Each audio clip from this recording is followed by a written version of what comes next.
Let's switch gears to talking about maybe what the journey was fundraising. And I believe you guys raised a round quite recently, right? Yeah. We raised a round last spring, big round. So, I mean, the latest rounds that we've raised are very different from the early rounds that we raised. So, happy to dive into any particular part of it, but we started in 2008, and back then, AngelList didn't exist. Y Combinator, it was like their first year of existence.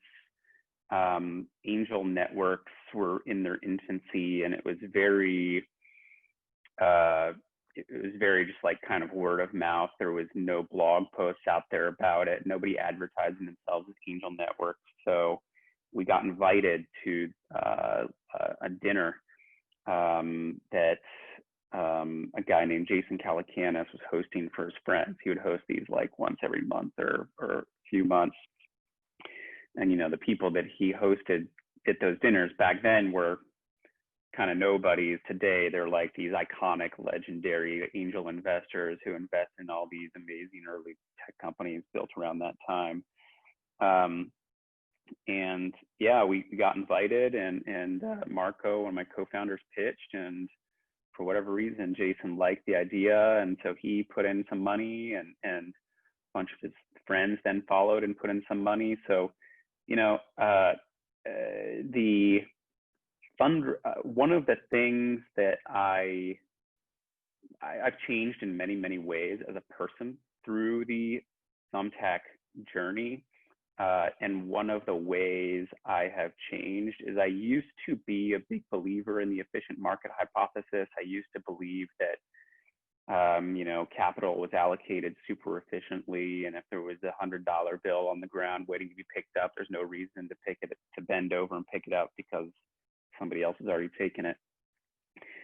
In retrospect, I think that's not the case. I think the world is way stickier than I ever thought, that I learned in economics classes and in law school. And one of the reflections of that is kind of the happenstance and random chance that goes into very early stage fundraising, who you happen to talk to, what moods are in that day, whether they themselves are investing at that moment in their life or not. It's all just a lot of chance. And so, I guess my best advice for fundraising in the early days is like, it's basically a volume game. It's just a sales funnel. And so, you need to be just super aggressive about building your spreadsheet with like hundreds of contacts and potential people on it.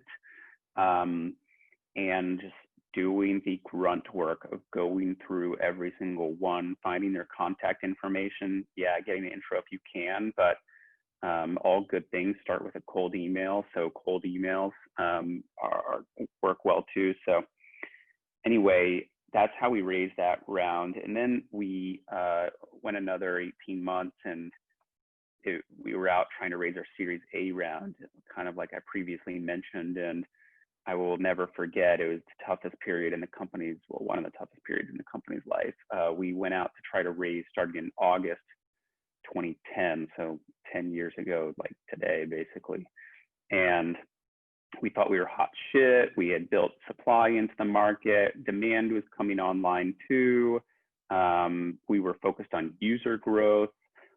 We said we can just focus on user growth and kind of ignore revenue growth until later. All the other big companies out there, Pinterest, Twitter, Facebook, they're focused on user growth instead of revenue growth. So anyway, we went out and we started talking to, the top tier VC firms, and we were excited. Turns out they weren't as excited, and they kind of started icing us. And then we started talking to a number of others, and it seems that like word got out among the VC community that Thumbtack was raising, and nobody was committing. Come October, November, we had a term sheet given to us and then revoked a few days later, which was terrible. And then, we were running out of money. And so it was during that period that we really started cranking that revenue model. engine that I discussed previously.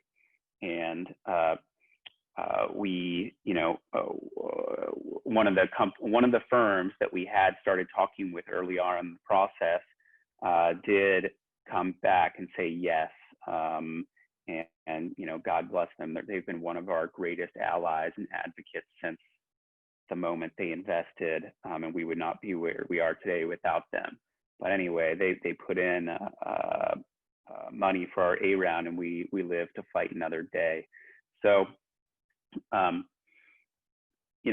was the early days, and that was tough. But then we said that experience traumatized us so much that we said, okay, never again will we put ourselves in a position where we have to raise money in order to survive and succeed. So for the next 18 months, all we focused on was revenue model, and we put a number up on the wall, $350,000 of the office. And we said that is the amount of money we think we need to make every month in order to own our destiny. So that was the goal, and that's all we focused on for that period of time, and we nailed it. We found the right revenue model, and supply and demand had come online. And so supply, demand, revenue model all came online. And then that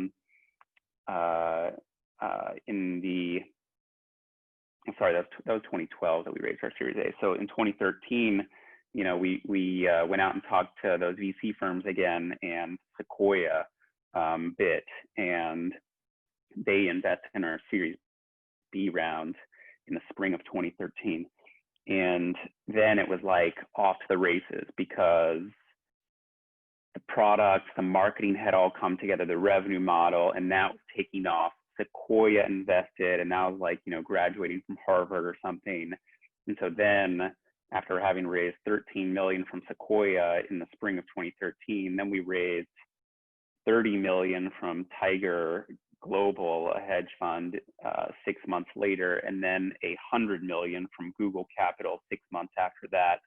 So, after having gone 4 or 5 years, having raised $5 million, then within like a year or two, we raised $150 million. And it was a totally different world. So then the next period of the company's life cycle was all about like scaling and growth. And that may sound sexy, but literally there were months on end where I was doing 10 interviews a day for people, just recruiting people full time. So it was fun, but on the other hand, there were entire quarters where we shipped no product because we were just recruiting and building infrastructure. So anyway, I could go on.